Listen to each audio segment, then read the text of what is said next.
the last thing we'll have to consider in chemical reaction and combustion is entropy generation, okay? It's interesting to see that the last thing we'll be covering in thermodynamics too is related to the most beautiful property, entropy. Why we care about entropy generation in a chemical reaction and combustion? Because entropy generation is closely linked to exergy distraction and also to the computation of the reversible work, or basically the maximal work we can get thanks to a certain process. So let's sketch here a system, and we are looking at the variation in entropy of this system. In chemical reactions and combustion, what we know, we have at the inlet we have the reactant, so we have S reactants, and at the exit we have S of the products. Now if we apply, actually we balance our entropy, so we will have that entropy in minus entropy out plus S generated is equal to the variation in entropy within our system. Okay, this term we can replace it by the summation over heat over the temperature. You remember that delta Q over T is the definition of entropy, plus S generated is equal to what? Delta S of the system will be S of the products minus S of our reactants. Now let us assume that the process is adiabatic. By assuming it's adiabatic, this will be 0. So therefore, what we have that S generated, the entropy generated due to the combustion process, will be simply equal to the entropy of the products minus the entropy of the reactants. Okay, so this is how we get our entropy generated by our chemical reaction.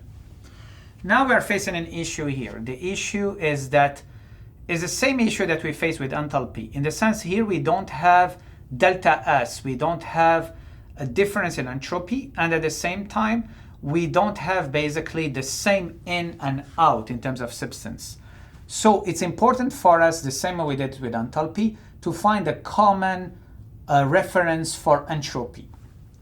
And this common reference will lead to the third law of thermodynamics, or one formulation of the third law of thermodynamics.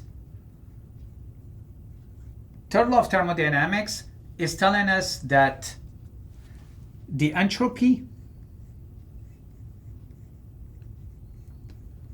of a pure crystalline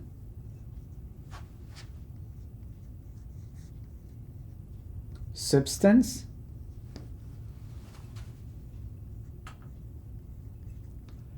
at what? At 0 absolute temperature, so 0 Kelvin,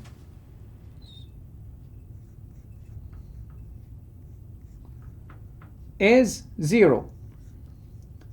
So what does it mean for us? This means that the entropy of a substance at T is equal 0 Kelvin will be equal to 0. So this will be our reference, okay? So all the values for crystalline substances, when you put them at 0 Kelvin, you have 0 entropy, okay? So, and by doing this, now we have a common reference for all of them. Now, the problem with entropy is that entropy is more complex than enthalpy and internal energy. Internal energy and enthalpy, even for an ideal gas, they're only a function of temperature. But entropy, even for an ideal gas, it's a function of temperature and pressure. So S is equal S of T and P. But what we are having here, we have a mixture of gases at the exit. So this means that each component has to be considered at its own pressure that we defined as the partial pressure. Meaning that when we'll be calculating the entropy of each component, we'll be calculating it depending on its partial pressure. But to make our life easier, we'll be introducing a formulation that will allow us, if you want, to get the entropy at reference values, and then we will correct this, okay? Basically what I mean by reference values at 1 atmosphere. And after this, we'll be correcting this by actually adding a term that will correct for the fact that our products are not at 1 atmosphere, but they are at their partial pressure. And this will lead to the following formulation. SI of TI and PI, so is equal to what? Is equal to the one that we will get from a table, SI bar at TP is equal to 1 atmosphere. So this is the one that is tabulated, minus, we will correct this because we know that each component obeys to its partial pressure and not the total pressure of the mixture. So minus R universal ln of yi P of our mixture over P0, and this P0 is 1 atmosphere, our reference pressure, okay? So we have the entropy. So here, since it's the same temperature, we can drop this I here. So the entropy we are generated that we are looking for is equal, the entropy is equal to the reference one. This one, you get it from a table. It's tabulated the same way we have, basically we'll find it with the enthalpy and the internal energy and so on, okay, for each component. Minus, this is how we are correcting this to take into consideration that what we care about is not our P0 here, 1 atmosphere, but it's the partial pressure of each component.